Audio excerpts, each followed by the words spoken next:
Give me, in simple terms, what's the contrast economically between Donald Trump and Hillary Clinton?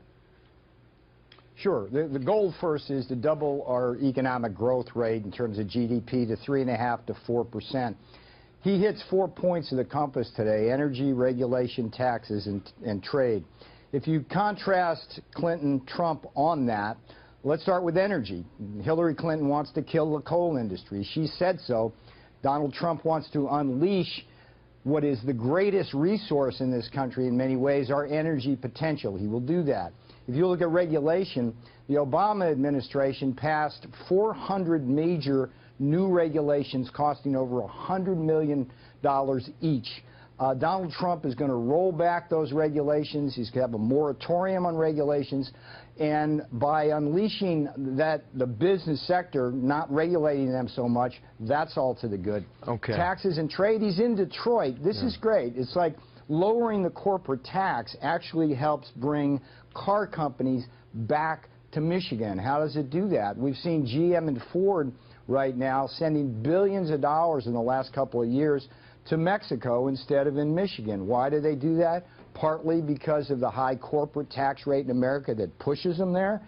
Secondly, unequal treatment between VAT taxes versus income taxes in the World Trade Organization. Donald Trump's not going to put up with that. So there's a lot of you know, Clinton versus Trump. And it's all good when it comes to Clinton. She's going to be Trump. She's going to be there on Thursday in Detroit, and she'll pitch her message then.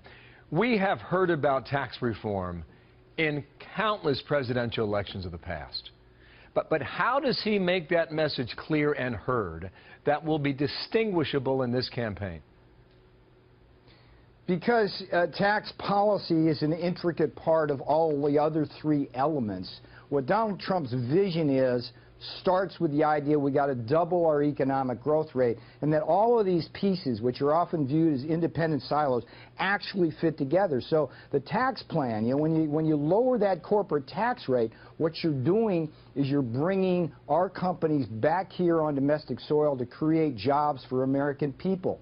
When you deal with the tax inversion issue and you get the $500 billion that's parked offshore right now back into America, that's good for the American people. And let's face it, I mean, businesses are just slammed with all sorts of taxes and regulations, particularly small businesses, and that's got to go away so that we can grow again. It's a question of emphasis, my friend. Clinton wants to regulate and tax. Donald Trump wants to grow.